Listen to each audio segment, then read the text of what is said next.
La palabra juicio está ligada a la palabra justicia. Y es por eso que todo aquel que se siente culpable, la palabra que más teme es la palabra juicio. La Biblia enseña que toda la humanidad va a pasar por un juicio. Y aquí surgen algunas preguntas. ¿Cómo podré pasar yo por el juicio si soy un pecador, por lo tanto soy culpable? Si el juicio da una sentencia, una condenación o liberación, ¿quién nos podrá defender? Además, en este juicio hay un acusador, hay testigos, hay un código. Bienvenido. Está comenzando Biblia Fácil, tu programa de estudio bíblico semanal, y yo estoy una vez más aquí con la palabra de Dios para poder, una vez más, juntos profundizar en aquellas maravillosas enseñanzas que Jesús nos dejó. Hoy hablaremos aquello que Jesús enseñó respecto al juicio, sobre el juicio. El juicio es un tema bíblico, sin embargo, es un tema impopular. ¿Por qué impopular? Muchos tienen temor ver el juicio en la Biblia, otros prefieren no tocar ese tema porque probablemente no comprenden bien el tema del juicio. Sin embargo, el juicio no es para que nosotros podamos tener miedo. ¿Sabes por qué? Porque nuestro abogado jamás ha perdido algún juicio. Nuestro abogado nos va a defender. Es decir, para todo cristiano, el juicio no significa condenación. Para todo buen cristiano, el juicio significa buena noticia, buena esperanza. Porque es allí donde nos declaramos justos, no por nuestros méritos, sino porque los cristianos tenemos el mejor abogado, que es Jesucristo. Bienvenidos amigos, hoy vamos a estudiar un tema fascinante. Ya les dije que es un tema impopular, no todas las iglesias predican este mensaje, a pesar de ser un tema bíblico, simplemente por el hecho de ver al juicio como algo que da terror, da miedo, ¿verdad? Puede asustar a la gente. Sin embargo, hoy vamos a descubrir que el juicio se trata de esperanza. Es verdad que está ligado a la justicia, pero nosotros, si caminamos con aquel que es justo y perfecto, que es Dios, vamos a pasar este juicio de la mejor manera. ¿Estamos listos entonces para abrir la palabra de Dios y descubrir este fascinante tema? Vamos a hacer una oración. Querido Dios, gracias porque hoy nos permites abrir tu palabra y junto a miles de personas que están viendo este programa a través de redes sociales y de la televisión, también podrán comprender aquel tema maravilloso sobre el juicio. Es maravilloso para quienes creemos en ti. Por eso ayúdanos hoy a afianzar nuestra fe, a crecer en relación contigo para que cuando pasemos por este juicio, para nosotros pueda ser la mejor noticia de liberación. Toma nuestra vida en el nombre de Jesús. Amén. ¿Qué cosa es lo que Jesús enseñó acerca del juicio? Primera pregunta que tenemos que responder es la siguiente. ¿Por qué se necesita un juicio? ¿Por qué es necesario un juicio? Si bien es cierto, en un juicio se declara una sentencia, ¿verdad? Una sentencia, si es culpable, es una sentencia de condenación. Pero si es inocente, es una sentencia de liberación. ¿Por qué Dios necesita hacer un juicio? Recordemos que Dios es justo, pero su justicia es revelada. Nadie puede decir Dios es justo, pero no sé cómo hace justicia. Su justicia es abierta. Cuando el pecado entró en el mundo, recordemos que nuestro planeta no fue el único lugar que fue creado por Dios. Dios creó el universo. Incluso hay otros mundos, otros planetas que no cayeron en pecado. La ciencia no ha descubierto todavía seres vivos en otros planetas, pero existen seres que fueron creados por Dios. Más allá de los seres que puedan existir, existen los ángeles y todo el universo está a la expectativa de cómo Dios puede tratar al ser humano. Ahora, para que el trato sea justo, entonces tiene que haber un juicio. ¿Correcto? Y a través de ese juicio se determina quién se salva y quién se pierde. ¿Por qué es necesario un juicio? Entonces, voy aquí a aclarar por dos razones fundamentales. Primera razón, porque su justicia es revelada y comprobada ante todo el universo. Y la segunda razón es para que los redimidos, es decir, los salvos en el cielo, no tengan rastro de duda de por qué Jesús salvó a quién y por qué, por qué alguien se perdió. Porque resulta que en el cielo llegaremos y empezaremos a buscar a ciertas personas que creemos que van a estar allá, pero no los encontraremos. Entonces alguien va a pensar que Dios fue injusto, porque también encontraremos a personas que jamás pensamos que se iban a salvar. ¿Ustedes imaginan el encuentro que tendrá en el cielo Esteban y Pablo? Saulo estaba mirando cuando Esteban moría. Esteban moría como un mártir cristiano por Jesús, y Saulo consentía la muerte de Esteban. Y Esteban murió sin saber que Saulo se arrepintió. Pero en el cielo estará el asesino y el asesinado juntos. ¿Cómo poder explicar la justicia? Entonces, para eso, ¿qué cosa es necesario? Un juicio. Para responder todas nuestras preguntas, porque la justicia de Dios es revelada ante los seres y ante los redimidos. Todos sabremos por qué se perdió el que se perdió y por qué se salvó aquel que se salvó. El juicio por eso es necesario. Ahora, toda la humanidad va a pasar por un juicio. Y nosotros somos conscientes de que vivimos en una sociedad, en un mundo totalmente injusto. Hoy la justicia incluso se compra o se vende. Hay tanta corrupción, hay tantas personas que están en la cárcel de manera injusta, y hay tantas personas que están en libertad cuando deberían estar en la cárcel. Esa es la justicia humana. Pero ante la justicia divina nada se puede esconder. Ante la justicia divina no existe soborno, no existe hipocresía, no existe apariencia. Porque Dios ve más allá de nuestras acciones, Dios ve motivaciones. Probablemente me esté escuchando algún alcalde, algún político, alguna persona que tiene poder e influencia. En tus manos Dios colocó autoridad y responsabilidad. Y es probable que tú estés envuelto en un acto de corrupción. Estoy hablando para un juez que hace pocos días dio un dictamen en contra de alguien que debería estar libre, o de alguien que soltó a alguien que debía tener consecuencias o pagar las consecuencias. Querido, hay un ser justo que está mirando también tus acciones. Y quiero que sepas que tú un día serás juzgado por todo aquello que estás haciendo. Hay gente que violenta a los demás, hay gente que es injusta con los demás, que desprecia a los demás, que quita el pan de los demás. Dios está juzgando, los ángeles están tomando nota de cada acción y Dios conoce incluso tu motivación. Por eso, si tú estás haciendo eso, para de hacer eso, porque un día, por todo aquello que haces, aun cuando nadie te ve y aun cuando pienses que nadie te descubre, Dios te está viendo. Y un día tú y yo pasaremos por un juicio. Toda la humanidad pasará por un juicio. Ahora fíjense una cosa, Mateo 11, 21 y 22, Jesús mismo declara que pasaremos por un juicio. Allí Jesús dice, ¡ay de ti, Corazín! Es impresionante cómo aquí Jesús empieza a hablar sobre dos ciudades. Corazín es una ciudad y ¡ay de ti, Betsaida! Si en Tiro y en Sidón se hubieran hecho los milagros que han sido hechos en vosotras, hace tiempo que se hubieran arrepentido en cilicio y en ceniza. Por tanto, en el día del juicio será más tolerable el castigo para Tiro y para Sidón que para vosotros. Esto ya hablamos un poco en el programa anterior, de que el castigo será gradual, ¿correcto? De acuerdo a las oportunidades que el ser humano desperdició o la maldad que practicó. Sin embargo, Jesús dice, habrá un juicio. Y en el día del juicio, ustedes tendrán mayor castigo que las otras. ¿Por qué? Porque ustedes tuvieron la oportunidad de tenerme a mí. Yo hice milagros y ustedes me rechazaron. Ustedes perdieron la mayor oportunidad. Si estos milagros que ustedes vieron se hubiese hecho en esas ciudades, ellos se hubiesen arrepentido. Entonces, en el día del juicio, el castigo para ustedes será mayor.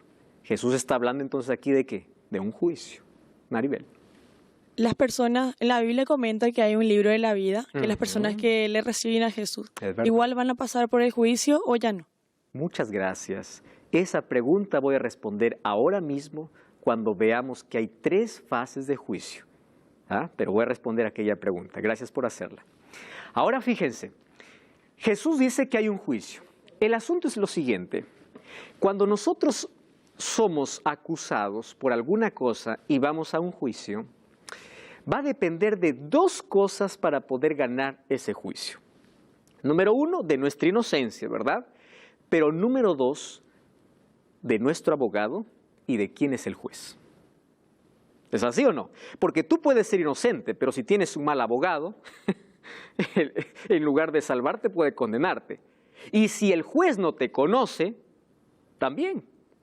Ahora fíjense, para muchos puede parecer mala noticia el juicio, pero ¿cuál es la buena noticia? La buena noticia la encontramos en Juan 5:22. Dice así, el Padre a nadie juzga, sino que todo el juicio le dio ¿a quién? Al Hijo. Wow. ¿Quién es nuestro juez? Cristo. Entonces, si yo quiero pasar bien en este juicio, tengo que ser amigo del abogado y ser amigo del juez. Luego vamos a descubrir que el abogado también es Cristo. Entonces, Cristo se convierte en mi abogado y mi juez. Todo lo que yo tengo que hacer para pasar bien el juicio es que tengo que conocer, tengo que ser amigo del abogado y del juez. Por eso, fíjense aquí. Juan 17:3 dice, la vida eterna consiste en que te conozcan a ti, como el único Dios y a Jesucristo. Quien conoce a Jesús, su vida va cambiando. Va transformando su carácter y va colocando su vida en armonía con la voluntad de Dios. Cuando pasa por el juicio, quien se presenta no es la persona sola. ¿Con quién se presenta? Con el abogado. Y el abogado le defiende. ¿Correcto? Entonces, en el juicio, cuando tú pasas con el abogado, que es Cristo, tú pasas limpio. No por lo que tú has hecho o no hayas hecho, sino porque los méritos de tu abogado, de aquel que te defiende, dice, yo garantizo. Yo le garantizo. ¿Y por qué Jesús podría garantizarnos? Porque nosotros tenemos una comunión, una relación con Él. Entienden que en el asunto de juicio es cuánta comunión tengamos con Dios, cuánta relación tengamos con Jesús.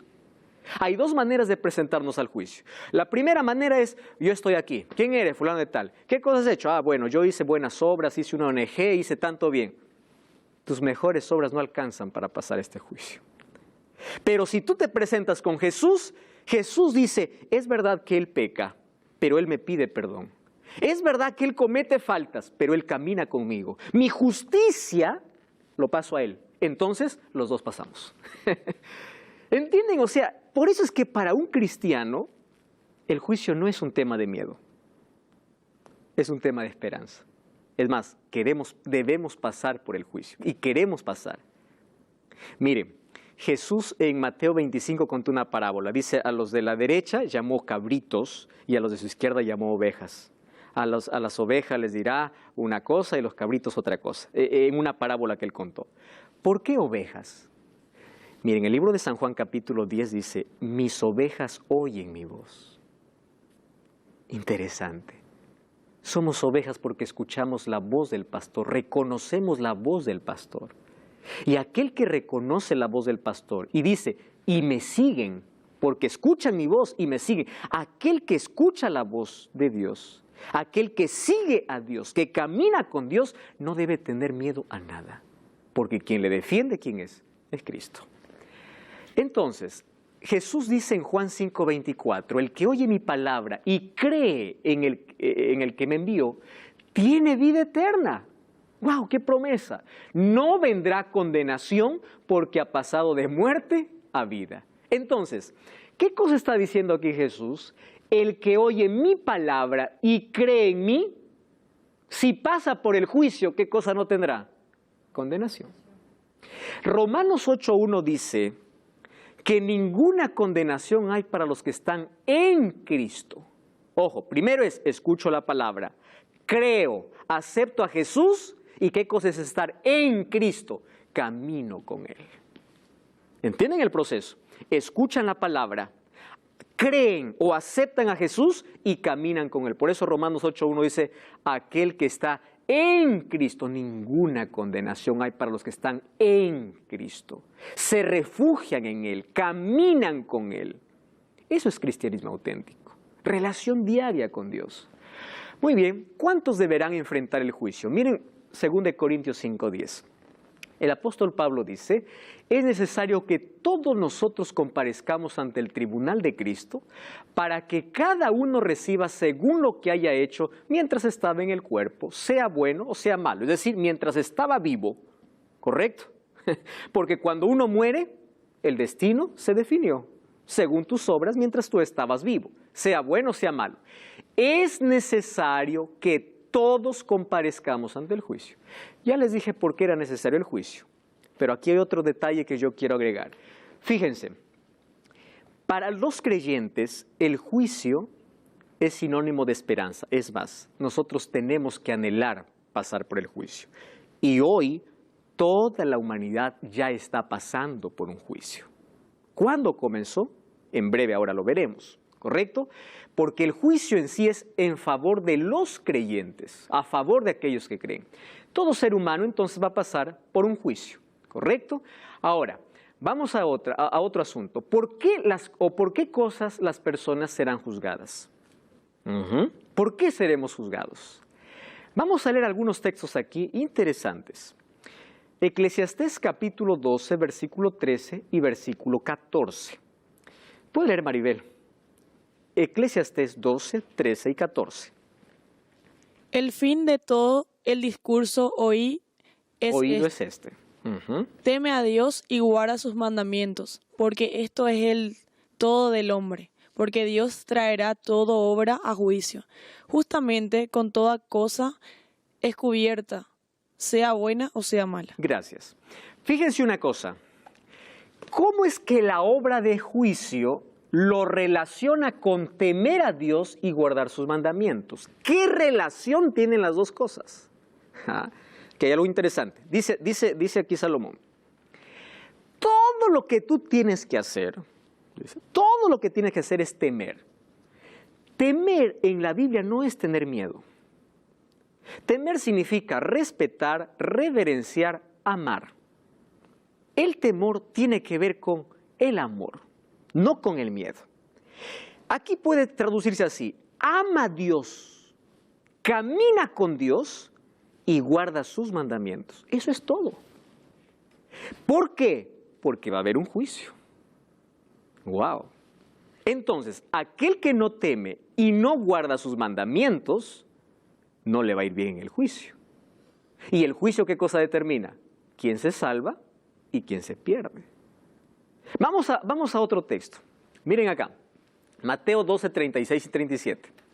Yo os digo, esto está diciendo Jesús, que de toda palabra ociosa que hablen los hombres, de ella darán cuenta, ¿cuándo? El día del juicio.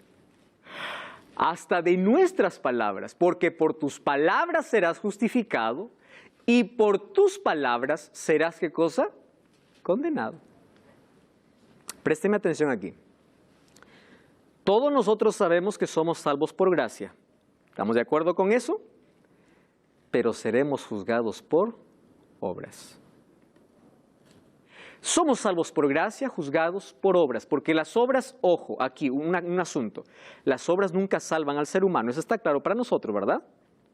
Las obras son la evidencia, no son la causa, son la consecuencia, porque aquel que está en Cristo, las obras salen de manera natural.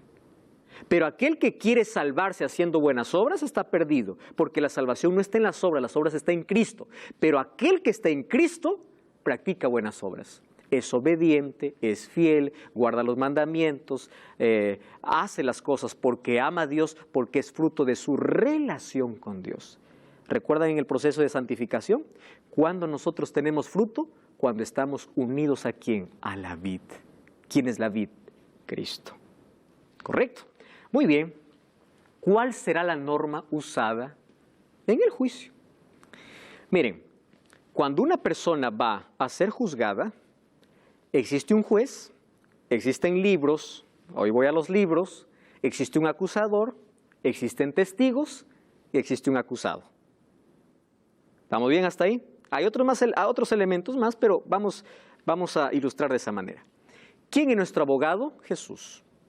Ese abogado, ¿en qué se convierte luego? En nuestro juez. ¿Quién es el acusador? Satanás.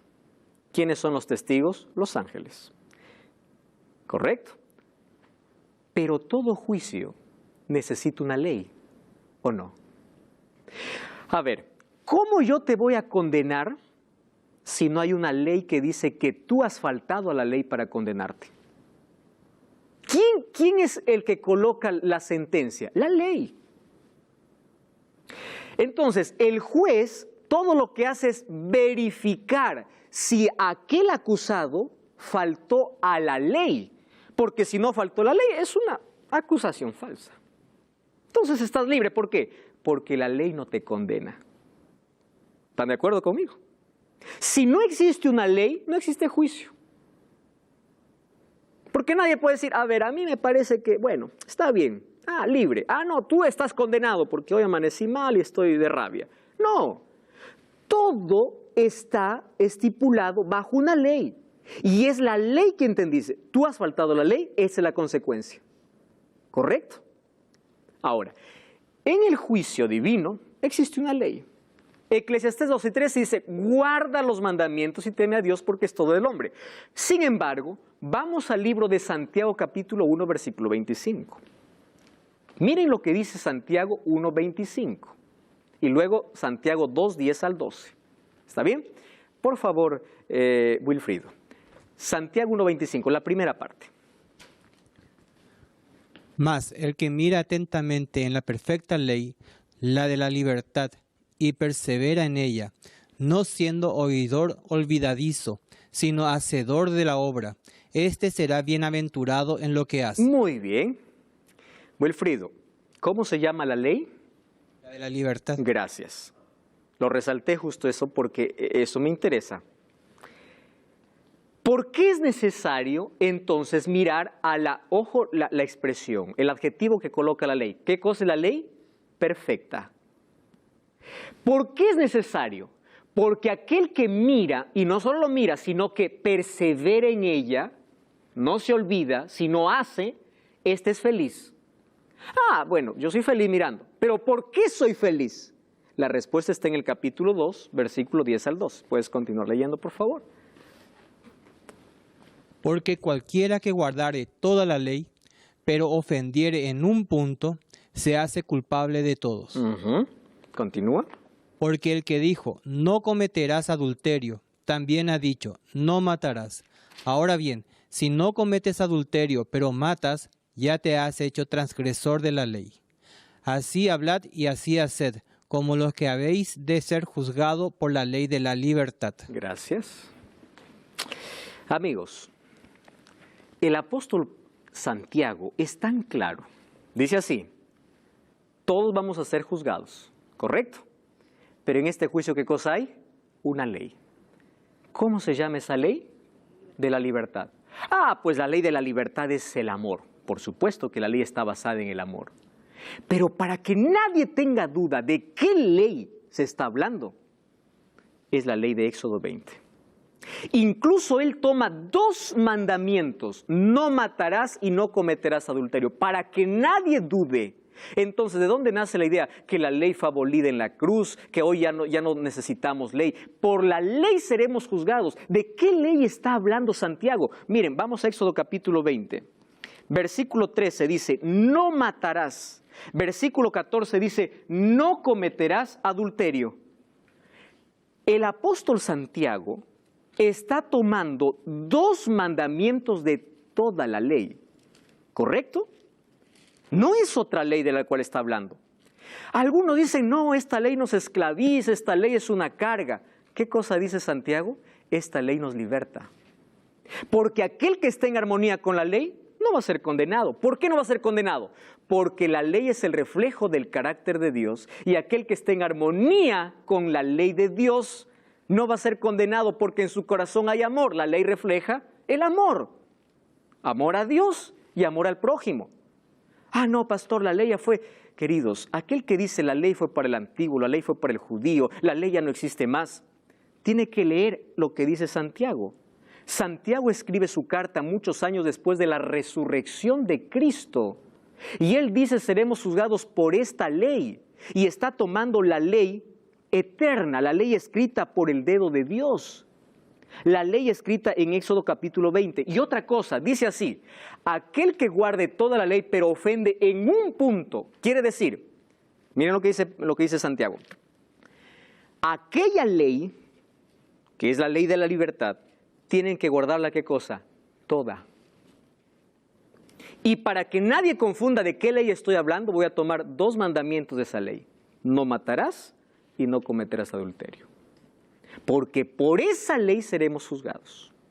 Querido, la ley no es una carga, la ley no es un yugo, la ley es un cerco protector. La ley son principios de felicidad que Dios dio para que el ser humano no pueda caer en la esclavitud.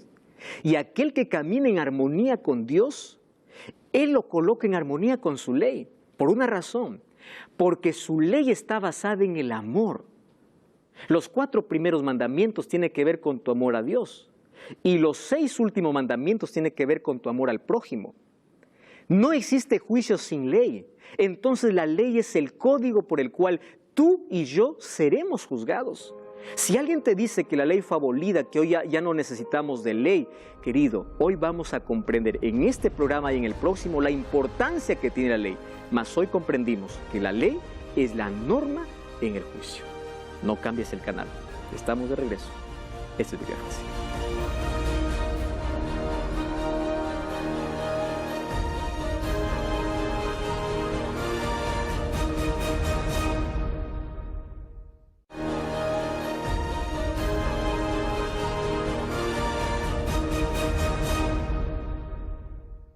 Estamos de regreso, esto es Biblia Fácil, ya sabes que puedes adquirir todo este contenido totalmente gratis a través del curso bíblico Enseñanzas de Jesús. Escríbenos ahora mismo a nuestro WhatsApp más 55 12 98 100 14 60 y adquiérelo ahora mismo. Si estás en Sudamérica, recibirás en formato físico, fuera de Sudamérica en formato digital. Es un curso a todo color donde están todas las enseñanzas que estamos aquí conociendo a través del estudio de la Biblia. Solicítalo ahora mismo, ahí ya tienes nuestro número de WhatsApp. Estamos hablando acerca del juicio y ya vimos que en ese juicio tenemos un abogado, un juez, hay un acusador, hay testigos, pero también hay un código. Nadie te puede declarar culpable, ojo con lo que estoy diciendo, nadie te puede declarar culpable si no hay una ley que te diga que eso es malo. Por ejemplo, yo voy dirigiendo y no veo semáforo. Y yo paso de frente porque no hay una ley. Para mí el semáforo es una ley que me puede decir avanza, detente, correcto. Pero si no hay semáforo, nadie me condena por eso. ¿Cuándo hay una condenación?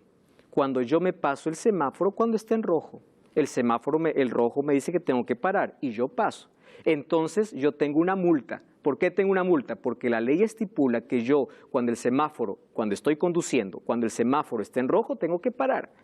Entonces, cuando alguien me dice, tienes que parar porque pasaste la calle, ¿qué tengo que parar? ¿Qué tengo que pagar? ¿Hay algo que me dice pare? No. Entonces, ¿cómo me juzgas si no hay ley?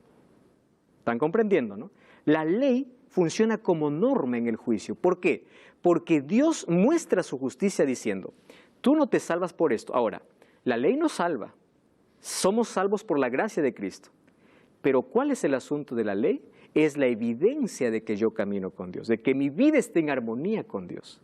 Por eso es que la ley es llamada ley de la libertad. Dios no esclaviza, Dios liberta. Y piensen conmigo un momento. Aquel que observa la ley es libre. Honra a tu padre y a tu madre, no mates, no cometas adulterio. ¿Cuántos problemas se hubiesen evitado por observar la ley? Entonces, la ley de Dios es una ley de amor, basada en el amor. Es para no caer en la esclavitud del pecado. Es para nuestro bien. Y aunque parece negativa porque comienza con no, detrás de cada no hay un sí de parte de Dios para protegernos. Por eso es que cuando dice somos juzgados por las obras, es cuánto nuestra vida está en armonía con su ley. Porque obras son fe, obediencia, lealtad a Dios. ¿Y cómo demuestro? ¿Cómo lo hago público? ¿Cuáles son esas obras? Esas obras es cuando mi vida está de acuerdo a la ley divina. Soy salvo por la gracia de Dios, pero soy juzgado por obras. Ahora fíjense, la ley de Dios entonces será la norma de juicio. La ley no puede salvar, correcto, pero la ley es la norma de juicio. Es a través de ella que yo conozco el pecado. ¿Cómo yo sé que lo que estoy haciendo es malo? La ley lo dice. Entonces, la ley me puede condenar. ¿Cuándo me condena la ley? Cuando yo rompo la ley. Pero cuando yo no rompo la ley, yo no tengo ningún problema con la ley. Es más, la ley me protege. ¿Comprenden? ¿Para quién entonces la ley es allí una carga tan pesada? Para aquel que le gusta transgredir la ley. Pero para aquel que vive en armonía, no tiene ningún problema. ¿Correcto? El apóstol Pablo dice, el fin de la ley es Cristo. ¿Saben qué significa eso? La finalidad de la ley es Cristo. El objetivo de la ley es Cristo. Porque la ley no fue colocada para salvar. La ley fue colocada para mostrar el pecado. La ley fue colocada para decirte, tú cometiste una falta, pero yo no te salvo. Quien te salva, ¿quién es? Es Cristo. En el próximo programa vamos a hablar detenidamente sobre la ley de Dios. No tiene la función de salvar, pero sí tiene la función de decirnos qué es pecado y que nosotros tenemos que cuidarnos de ello porque vamos a ser, ¿qué cosa? Juzgados. Y ese juicio será en base a esa norma, que es la ley de Dios. Muy bien. Por eso se llama la ley de la libertad. El pecado esclaviza, pero la ley nos liberta, la ley nos protege. ¿Correcto? Existen 3 fases de juicio. 3 fases, ¿correcto? La primera fase de juicio se llama juicio investigador o juicio preadvenimiento. ¿Por qué preadvenimiento? Porque ocurre antes de la venida de Jesús. Presten atención aquí. ¿Por qué se necesita un juicio antes de la venida de Jesús? Porque en este juicio se determina cuando Jesús viene, quién resucita y quién no. ¿Se acuerdan de las 2 resurrecciones? En este juicio se determina entonces quién se va y quién se queda. ¿Cómo Dios muestra su justicia para salvar a alguien y condenar a otro? Primero pasando por un juicio. Ese juicio se llama preadvenimiento. Otra cosa que tienen que comprender, en esta primera fase de juicio no entra toda la humanidad. Pero tú puedes decir, ¿acaso no toda la humanidad será juzgada? Es verdad. Pero en esta primera fase de juicio, ¿sabes quiénes entran? Solo aquellos que dicen creer en Jesús. ¿Por qué? Juan 3:16 dice, para que todo aquel que en él crea no se pierda, mas tenga vida eterna. Pero si vas al versículo 18 dice, el que no cree ya fue condenado. Entonces, aquel que dice yo acepto a Jesús y yo creo en Jesús, pasa por la primera fase de juicio. ¿Por qué pasa por la primera fase de juicio? Para comprobar si aquel que dice ser cristiano es. ¿Comprenden? Porque no todo aquel que me dice Señor, Señor entrará en el reino de los cielos, dijo Jesús. Entonces, yo acepto a Jesús, yo amo a Jesús, ya estoy salvo. Espera un momento. Tú pasas por un juicio para comprobar si realmente has entregado tu vida y caminas con Jesús. Entonces, ¿quiénes entran en esta primera fase? Todo aquel que dice creer en Jesús, para comprobar a través de sus obras si su vida está en armonía con Dios. Si realmente fue salvo por la gracia, su vida va a estar transformada y va a estar colocada en armonía con la voluntad de Dios. En la primera fase de juicio pasa todo aquel que dice creer en Jesús, para definir quién de aquel que dice que cree realmente cree. ¿Comprenden esto? No pasa toda la humanidad. ¿Pero por qué no? Porque la Biblia dice, aquel que no cree ya no necesita pasar por un juicio. ¿Por qué no necesita? Porque ya él mismo eligió ser condenado. No es que Dios le condenó. Él solo eligió ser condenado al no creer en Jesús. ¿Y cuándo inició este juicio? Daniel 7, 9 y 10 dice, estuve mirando hasta que fueron puestos tronos y se sentó un anciano de días. Anciano de días en profecía significa aquel que es sublime, aquel que tiene sabiduría. Y dice, cuyo vestido era blanco como nieve, el pelo de su cabeza como lana limpia, su trono como llama de fuego, las ruedas era como fuego ardiente, un río procedía, salía delante de él. Miren lo que dice, millares de millares le servían, millones de millones asistían, el juez se sentó. ¿De qué está hablando? De un juicio. Y los libros, ¿qué cosa fueron? Abiertos. ¡Wow! ¿Cuándo entonces comenzó este juicio. ¿Cuándo comenzó este juicio? Cuando nosotros vamos a Daniel capítulo 8, vamos a encontrar la profecía más larga de toda la Biblia, que se llama la profecía de las 2300 tardes y mañanas. No sé si ustedes han escuchado acerca de esa profecía. Y yo voy a recomendar a mis amigos que están viendo este programa que puedan entrar en YouTube y puedan buscar Biblia Fácil Daniel. Yo aquí no voy a poder explicar con detalles esta profecía. Esto yo lo explico en 2 horas, en 2 programas, y aún así nos falta tiempo. Así que hoy solamente voy a mostrar algunos detalles de las 2300 tardes y mañanas. Dios le muestra a Daniel y dice, 2300 tardes y mañanas y el santuario será purificado.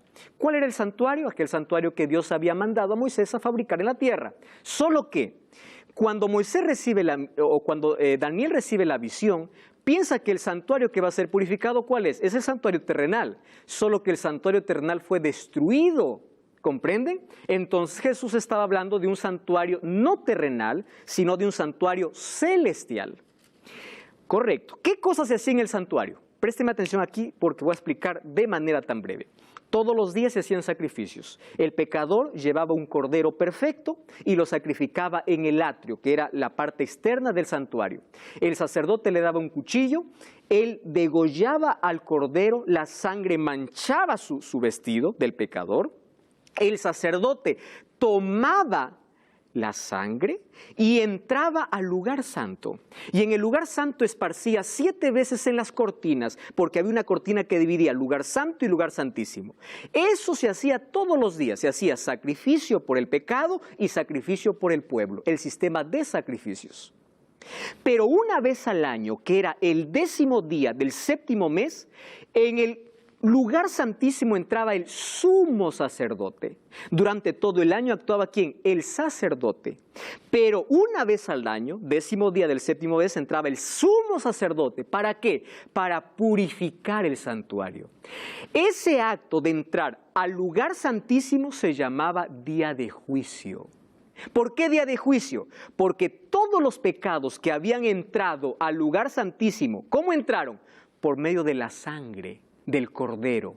Miren, como cuando yo cometí un pecado, colocaba mi mano primero sobre el cordero y confesaba mis pecados. Mi pecado se transfería ¿a quién? A la del cordero. ¿Ese cordero a quién representaba? A Cristo. Cuando el sacerdote tomaba la sangre de ese cordero y lo colocaba allí en las cortinas, quiere decir que mi pecado fue transferido al cordero. ¿Y el cordero a dónde lo colocó? Dentro del santuario. Entonces, ese santuario tenía que ser purificado, es decir, limpiado, porque todos los pecados que entraron necesitan ahora ser eliminados. Y ese día se vivía un día de juicio. Todo el pueblo estaba alrededor del santuario. Todo el pueblo, aquel que no se había arrepentido, moría en ese día, porque era un día de juicio. El sumo sacerdote tenía una vestimenta pura porque estaba en la presencia del Dios mismo. Dios descendía. La gloria del Shekinah, que es el término hebreo, la gloria de Dios descendía sobre el santuario. Y allí ocurría la purificación. Entonces, cuando dice 2300 tardes y mañanas, en Daniel capítulo 9, versículo 24 al 27, Dios le muestra a Daniel lo siguiente. El inicio de este periodo está dividido en algunas fechas. Dice, desde la orden para reedificar los muros de Jerusalén, empieza a dividir algunos periodos. ¿Correcto? 70 semanas están determinadas para tu pueblo. ¿Para qué pueblo? Para el pueblo de Israel. 70 semanas equivale a 490 años, porque 70 por 7 es igual a 490. Pero en profecía, un día equivale a un año. ¿Correcto? Según Números 14:34 y según Ezequiel capítulo 4 versículo 6. Un día equivale a un año. 490 años de las 2300 fueron dedicadas solamente ¿para quién? Para el pueblo de Israel. Por eso cuando Jesús vino dijo, yo no he sido enviado sino a salvar a la casa de Israel. Israel estaba viviendo los últimos años de oportunidad. Y Jesús vino para salvarlos, pero ellos se resistieron.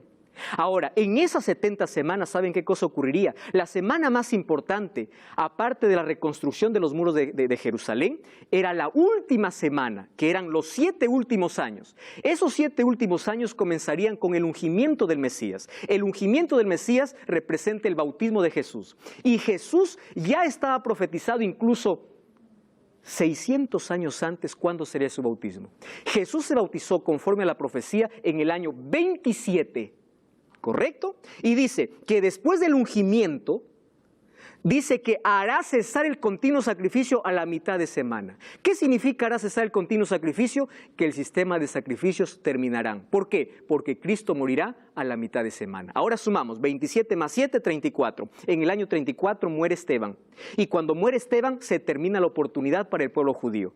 Pero a la mitad de semana morirá Cristo. 27 más 7, 34. ¿Cuál es la mitad? El año 31 Jesús murió. Todo estaba en la profecía. De manera exacta, pero era apenas 70 semanas. Ahora, dice que el santuario será purificado ¿dónde? En el cielo. Y uno puede decir, pastor, ¿acaso el cielo se contamina?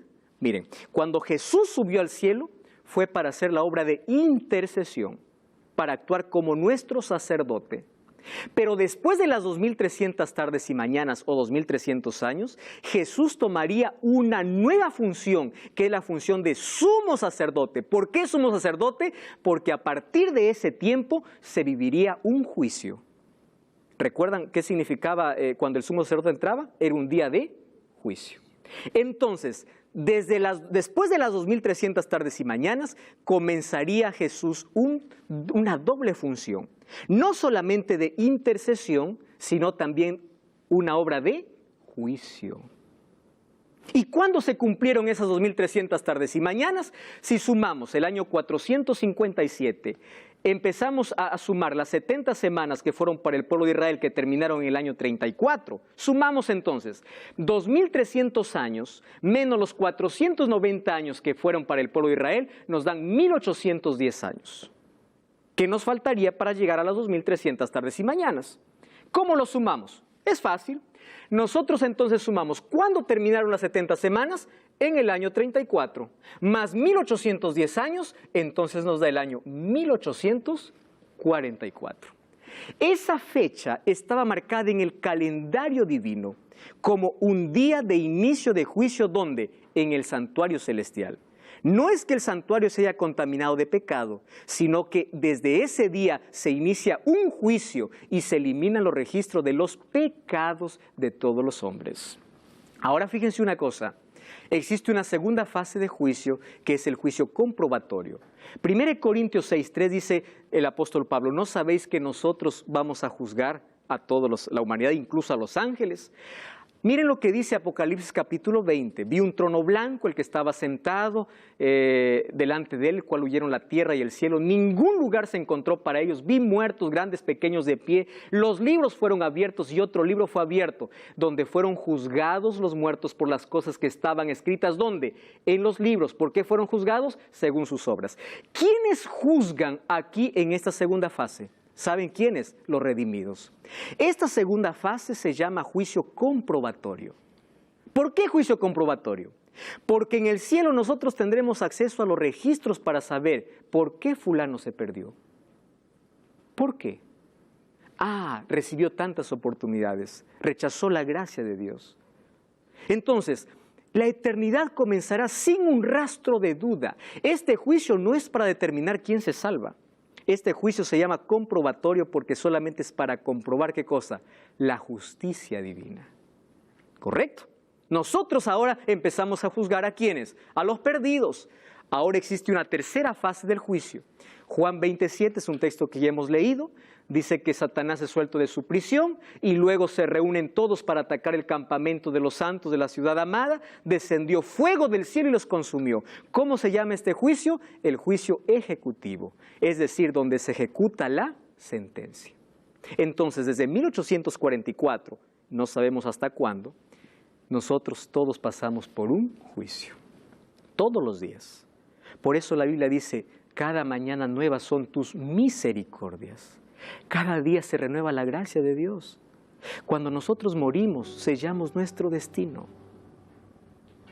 ¿Ustedes saben cuándo somos juzgados? Hoy. Estamos siendo juzgados todos los días. Y el día que nosotros vivimos separados de Dios, estamos condenados, aun cuando digamos que somos creyentes.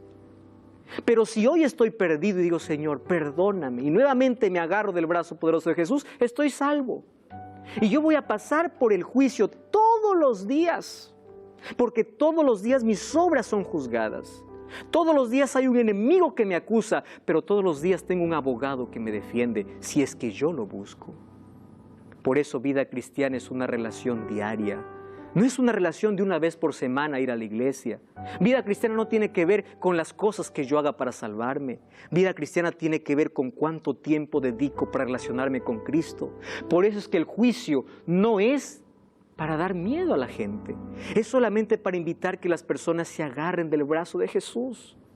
Segunda de Pedro 3:7 dice, los cielos y la tierra que existen ahora están reservados por la misma palabra para el día de juicio.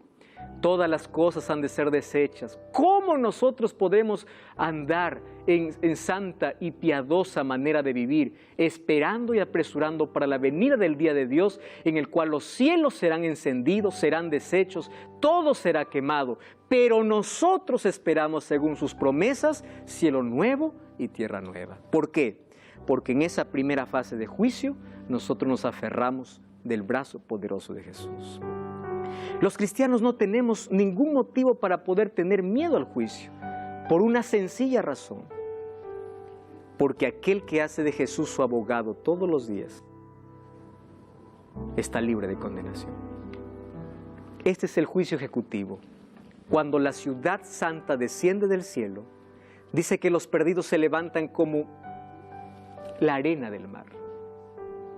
Y todos quieren hacer guerra, todos quieren conquistar la ciudad santa. Y es en ese momento que viene la ejecución o la tercera fase de juicio, donde serán quemados eternamente. Pero la palabra eterno significa eterno en consecuencias, porque nunca más tienen esperanza de volver a vivir. Es por eso que hoy es el día para decir a Jesús, Señor, yo quiero que tú seas mi abogado. Hoy las puertas del cielo están abiertas. Hoy Jesús es tu abogado, pero un día ese mismo abogado será tu juez. Y Él te juzgará de acuerdo a un código que es su ley. Las obras no te salvan, lo que te salva es la relación que tengas con Jesús.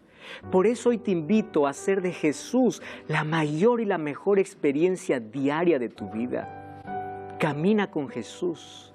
Él es garantía de tu salvación.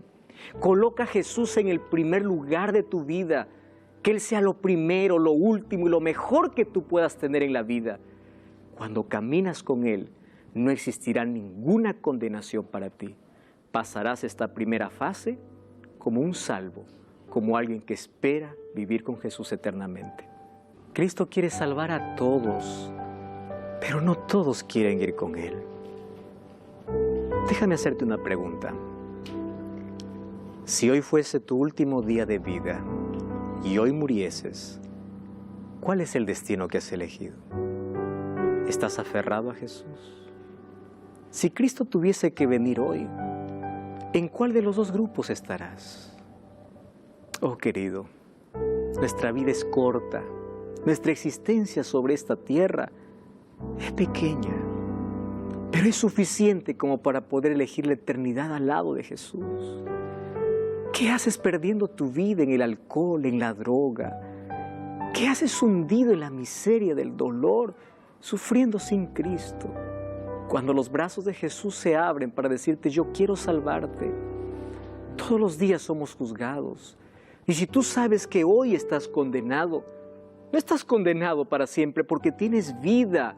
Aférrate a Jesús, haz de Él tu amigo, Él es tu abogado.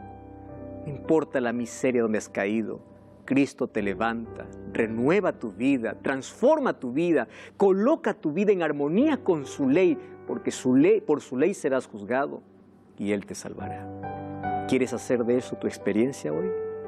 Queremos nosotros también que Dios pueda tomar nuestra mano, Dios pueda ser nuestro abogado y defensor. Vamos a orar. Querido Dios, entregamos nuestra vida y hoy queremos aferrarnos a ti, entregarnos a ti. Aceptamos a Jesús como nuestro Salvador y queremos tener una experiencia maravillosa de caminar todos los días con Jesús, porque Él es nuestra única garantía de salvación. A partir de hoy, que cada día podamos renovar nuestro compromiso contigo y aceptar la gracia que nos das. En el nombre de Jesús. Amén. Gracias por acompañarme en este programa. Te espero la próxima semana con Biblia en mano, aquí en Biblia Fácil.